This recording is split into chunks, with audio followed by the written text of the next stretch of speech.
Basin में तेल की खोज में अभी 2 से 3 साल का समय और लग सकता है। डीजीएच के मुताबिक एक्सप्लोरेटरी ड्रिलिंग अगले कुछ सालों में शुरू हो सकती है, जिसमें कुछ बुनियादी चुनौतियां रहेंगी। टेक्नोलॉजी का उसमें बेहद खेल होगा। डीप सी ड्रिलिंग में भारी टेक्नोलॉजी चाहिए। समुद्र की गहराइयों में दबाव और तापमान से गिरावट मुश्किल है। ऐसे में भारत को विदेशी कंपनियों के सहयोग की जरूरत रहेगी। सरकार की ओर से संकेत दिए गए हैं कि भारत प्राइवेट सेक्टर और फॉरेन इन्वेस्टर्स से इसके लिए संपर्क कर सकता है। आत्मनिर्भर बनने के लिए क्या है ना कि जो जिस तरह के भंडार मिडल ईस्ट में है वैसे तो यहाँ पर है नहीं, लेकिन हाँ अगर कभी मिल जाते हैं तो उसके लिए आज टेक्नोलॉजी है ऐसी कि भारत उसको जो है उसके ऊपर अच्छी तरह से काम कर सकता है। और जैसे अंडमान निकोबार में भी शुरू किया है, तो टेक्नोलॉजी वाइज इंडिया जो है अभी भारत जो है वो पीछे नहीं है, प्रोवाइडेड उसको कुछ सोर्स मिलना चाहिए कि हाँ भाई ये चीज अवेलेबल है। केंद्रीय पेट्रोलियम मंत्री ने अपने बयान में गुयाना तेल भंडार का जिक्र किया और यह कहा कि अंडमान में भारत को गुयाना जैसा बड़ा तेल भंडार मिलना लगभग तय है। आपको गुयाना के बारे में एक फैक्ट भी बता दें। दक्षिण अफ्रीकी देश गुयाना में जब तेल भंडार मिला था तो उन्होंने कई बार ड्रिलिंग की थी, करीब 46 बार ड्रिलिंग की और 47वीं ड्रिलिंग जैकपॉट साबित हुई थी।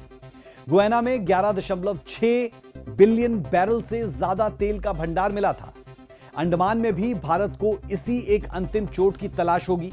तेल मंत्रालय के अनुसार अंडमान सागर में तेल के बड़े भंडार मिलने की उम्मीद है, करीब 1.84 लाख करोड़ लीटर, यानी लगभग 22 billion barrel.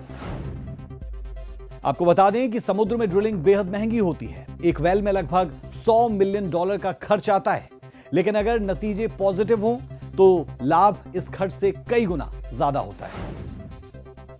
When you do exploration and production, it's a capital expensive, it's capital intensive. It's a very expensive proposition. An onshore well costs something like $4 million on an average. I'm talking about global rates and dollar rates being held at a particular constant. And an overseas and offshore well costs about 100 million barrels. Now, what used to happen is because there was no focus on E&P, they were not drilling. ONGC, which is the premier company for us in exploration and production, they have dug the largest number of wells in 37 years this year. It's about 500. Now, if you have known potential, you have to dig an oil well to find the oil. Now, in Guyana, everybody says Guyana, Guyana. You know, they dug 46 wells and they didn't find any oil.